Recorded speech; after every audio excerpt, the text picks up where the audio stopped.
Good afternoon, everyone. Good afternoon. Please have a seat. Please have a seat.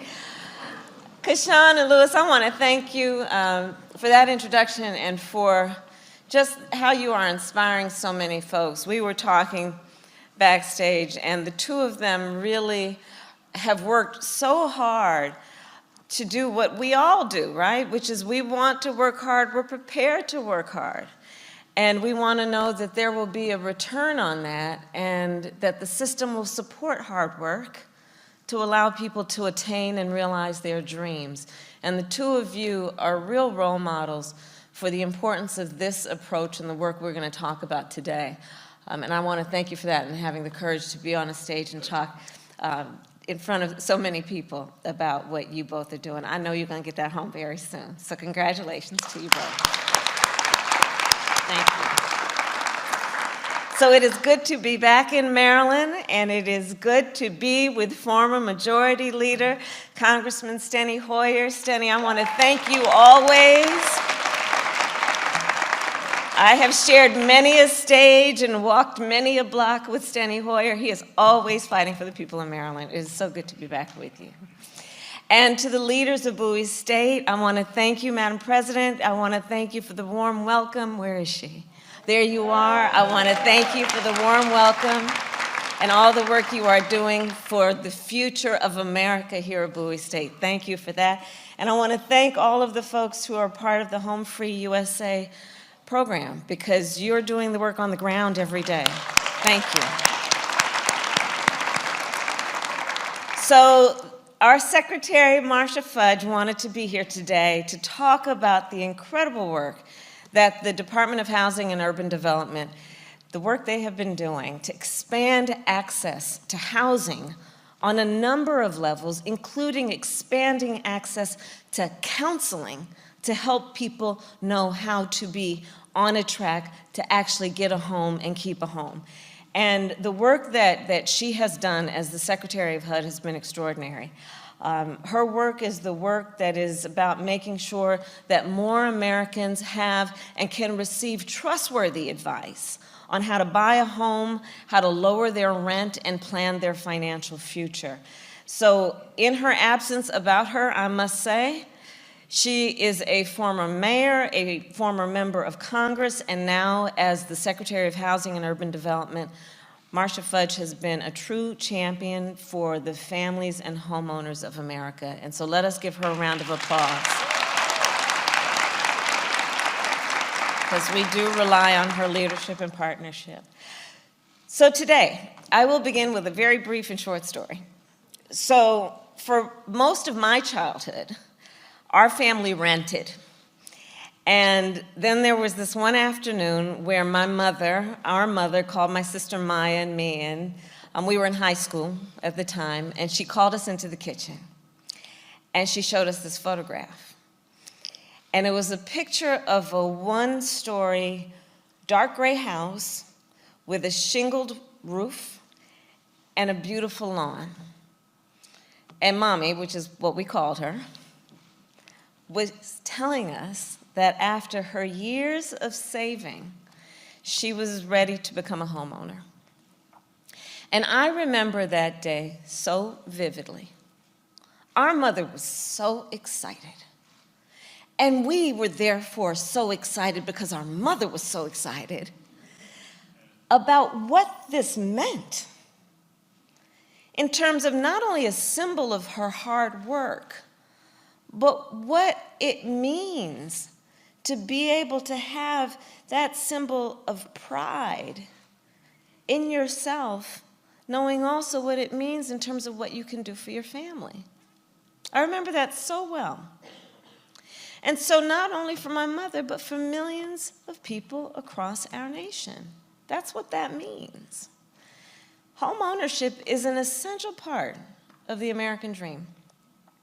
For so many people, a home is more than simply a house.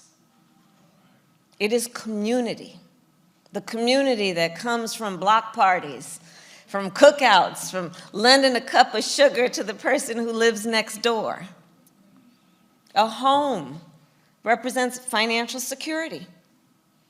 the opportunity to build wealth and equity that can help put your child through college, afford retirement, create intergenerational wealth within your family. That's what all this represents. It is so much bigger than a piece of property. And for so many people then, it is about what they can do to create a foundation for a better future for themselves, for their family, and for their community. For years, as you have learned, I have been meeting and talking with homeowners about their dreams and about the challenges that they face to become or be a homeowner. As you have heard, when I was Attorney General of California, I met with so many families who, at the time, were weeks away from losing their homes. I traveled up and down the state of California meeting with these families. And you see, the folks that I met with, for the most part, were folks who had trusted the system and the financial services system, trusted that they would be treated fairly by these systems, by the big banks, but who instead were victimized by predatory lending practices. And so, being Attorney General, I held the banks accountable, as did many of our partners around the country. And for California, we were able to secure $20 billion for the homeowners of California, yes, for them, including millions of dollars for financial literacy clinics and fraud education programs to teach people how to fight against fraud and to avoid fraud. As Attorney General, I also drafted and helped pass what we named the Homeowner Bill of Rights, which was the first bill of its kind in the nation to protect families from deceptive practices and from disclosure in a way that, or to get them disclosure in a way that they would know what was happening with their future. And so then, years later, and now as Vice President, this is the work we continue. Now, most of you, Stanley, you remember, we came into office, Joe Biden and I, and started these last 2 years, but we started at the height of the pandemic when we came into office. And so let's remember that at the time, millions of Americans had lost their jobs and fallen behind on their rent or mortgage payments. But President Biden and I understood what was going on behind the scenes, how that had happened. We understood that people, through no fault of their own, were on the brink of eviction or foreclosure. And so we took action, and we helped more than 8 million households pay rent, and we also put a pause on mortgage payments for nearly 3 million more individuals.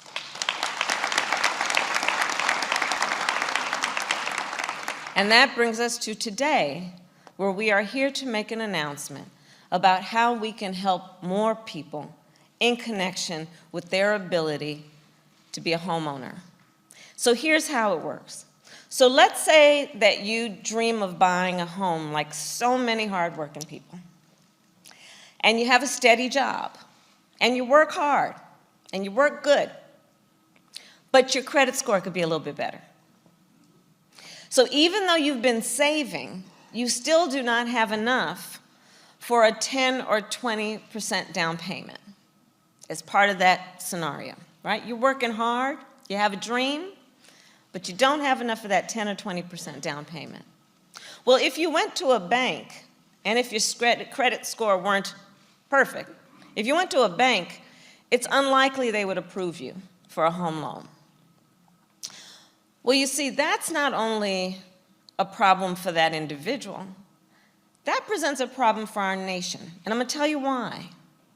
We know that when we increase home ownership, it strengthens communities and it strengthens our economy. Homeowners are more likely to put down roots. Studies have shown homeowners are more likely to volunteer for local charities, to vote in local elections, to start a small business. And understanding then that whole dynamic, about 90 years ago, our nation created the FHA loan program. FHA loans were created to help lower-income families buy homes. And the way that it works is by insuring those loans against default. Because arguably, we're talking about folks that might be higher risk on the books. And so last year, millions of home buyers used an FHA loan. And we're talking about folks who are nurses, who are students, who are car mechanics, who are small business owners. They're the folks you know. 80% are also first-time homeowners. So it has been a very helpful program, the FHA loan process. But we also realized, after talking to folks, it's time for an upgrade. Because we have been traveling around the country and we've been talking with folks. And for too many, what we realize is the monthly cost of an FHA loan is still too high. That is why today I am proud to announce that starting on March 20th, we are reducing mortgage insurance payments for all new FHA homeowners by nearly 40%.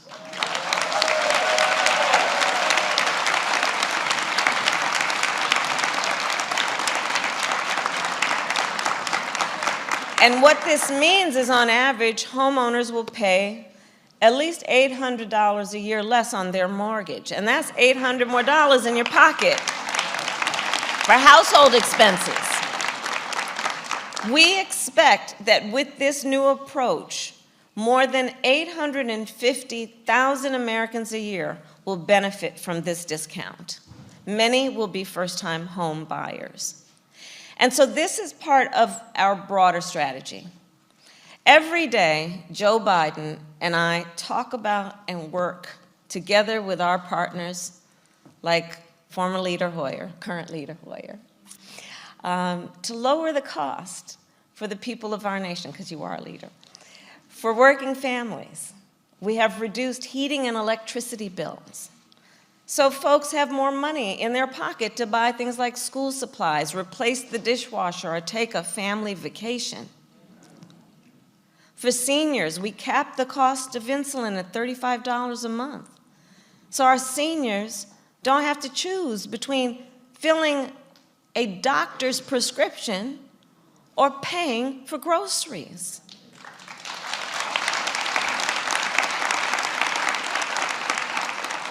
And for millions of students and parents and small business owners, we cut the cost of high-speed internet bills by $30 a month to make sure that we connect folks with the essential technology of the 21st century. And so this work we do, understanding we have to see people in their whole selves and all of the facets that are part of every person that must be seen and addressed. We do this work because we know that when we lower costs for working people, when working people can buy a home, when working people can thrive, our nation thrives. So, in conclusion, I'll say, together, let us continue to create opportunity and to invest in the ability of all Americans to realize their dreams. May God bless you, and may God bless America. Thank you.